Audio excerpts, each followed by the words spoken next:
Well, in this video, we are going to study about the article 10.2.4 which is hydraulic machines. हम hydraulic machines के बारे में इस article में पढ़ेंगे।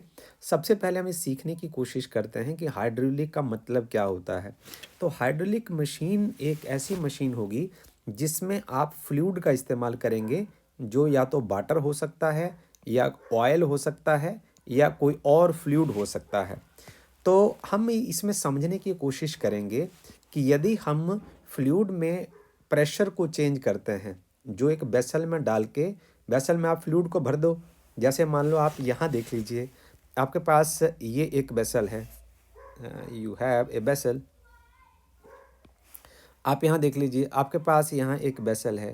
तो इसमें हम ये देखेंगे कि यदि हम वेसल के किसी भी पार्ट में प्रेशर को चेंज करते हैं तो क्या होता है, ये समझना है हमने इसमें। तो इसको समझने के लिए हम क्या करेंगे, कंसीडर करिए कि आपके पास एक हॉरिजॉन्टल सिलेंडर है कुछ इस तरीके का। ओके, ये आपके पास एक हॉरिजॉन्टल सिलेंडर है with piston and the 3 vertical tube. उसके एक किनारे के ऊपर पिस्टन लगा हुआ है और 3 वर्टिकल ट्यूब्स हैं, 1 2 and 3। Okay, at the different points, एक पॉइंट ए और ये पॉइंट बी और ये पॉइंट सी पर है। Pressure in the horizontal cylinder, जो हॉरिजॉन्टल सिलेंडर में प्रेशर है उसका पता कहाँ से चलता है जी, कि जो फ्लूइड की हाइट कितनी है। ए बी सी जो ट्यूब्स हैं इसमें हाइट कितनी है। अब आप देख रहे हो कि सभी में जो फ्लूइड का लेवल है वो सेम है। इसका मतलब क्या हुआ कि जो प्रेशर है इनिशियली वो बिल्कुल सेम है तीनों ही A B C vertical tubes में। हम क्या करते हैं, if we push the piston, अब हम इस पिस्टन को अंदर की ओर यदि हम धकेलते हैं तो उसके लिए आपको फोर्स लगाना पड़ेगा। यदि आप ये फोर्स लगा रहे हैं इस क्रॉस सेक्शन एरिया ए के ऊपर, तो आप जानते हैं प्रेशर क्या होता है, फोर्स अपॉन एरिया। तो आपके इस हिस्से के ऊपर एक प्रेशर जनरेट होगा। अब क्या होगा, अब ये प्रेशर जो है वो ख़त्म नहीं होगा, ये प्रेशर यहाँ से डिस्ट्रीब्यूट होना शुरू हो जाएगा। कहाँ, इस वेसल के हर हिस्से में ये इक्वली डिस्ट्रीब्यूट करेगा। This pressure will distribute transmitted undiminished, बिना खत्म हुए, and equally in all directions, सभी डायरेक्शन में बराबर जो है वो डिस्ट्रीब्यूट होगा। बट आप देखिए, हमें ऑब्जर्व कहाँ करेंगे कि बाकी डिस्ट्रीब्यूट हो रहा है। तो आप देखो कि जो बेसल का जो लोअर पार्ट है उसमें कोई क्रॉस सेक्शनल एरिया नहीं है, राइट। पर यहाँ एक क्रॉस सेक्शनल एरिया है। ये देखिए, एक यहाँ क्रॉस सेक्शनल एरिया है, एक यहाँ क्रॉस सेक्शनल एरिया है, एक यहाँ क्रॉस सेक्शनल एरिया है। तो जब आप यहाँ से प्रेशर अप्लाई करेंगे तो ये प्रेशर इस हिस्से में ट्रांसफ़र हो जाएगा, इस हिस्से में ट्रांसफ़र हो जाएगा और इस हिस्से में ट्रांसफ़र होगा। एज ए रिज़ल्ट क्या होगा, जो फ्लूइड का लेवल है वो तीनों ही वर्टिकल ट्यूब्स में अप हो जाएगा।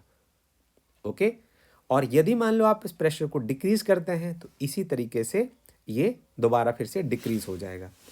अब ये जो ऑब्जर्वेशन है क्या इंडिकेट करती है, this indicate that when pressure on the cylinder was increased, जब हम सिलेंडर में प्रेशर इंक्रीज करते हैं इस पिस्टन से, जैसे हम प्रेशर अप्लाई करते हैं तो ये प्रेशर ख़त्म नहीं होता है, ये डिस्ट्रीब्यूट हो जाता है, बंट जाता है ये। और कैसे बनता है, बिल्कुल यूनिफॉर्मली, मतलब ना कहीं ज़्यादा ना कहीं कम। अब इस स्टेटमेंट को एज ए डेफिनेशन लिखा हुआ है बोल्ड फेस लेटर में, आप देखें यहाँ देखिए, व्हेनेवर, यही बात हम दोबारा इस बोल्ड फेस लेटर में आपको एग्जाम में लिखने के लिए लिखी हुई है। Whenever external pressure is applied on any part of the fluid contained in the vessel, जब आप प्रेशर अप्लाई करते हैं किसी किसी फ्लूइड पर जो किसी एक पाइप में भरा हुआ है, तो वो प्रेशर अप्लाई करने के बाद जो प्रेशर है वो बिना ख़त्म हुए आगे ट्रांसफ़र होता है। इट इज़ ट्रांसमिटेड अनडिमिनिश्ड, और साथ में एक बड़ी इंपॉर्टेंट बात है, इक्वली, ना कहीं ज़्यादा ना कहीं कम, और सभी डायरेक्शन में। ये इधर को भी लगेगा, इधर को भी लगेगा, इधर को भी लगेगा, इधर को भी लगेगा, इधर को भी लगेगा, इधर को भी लगेगा, इधर को भी लगेगा, हर डायरेक्शन में वो बिना ख़त्म हुए ट्रांसमिट होता है इक्वली इन ऑल डायरेक्शन।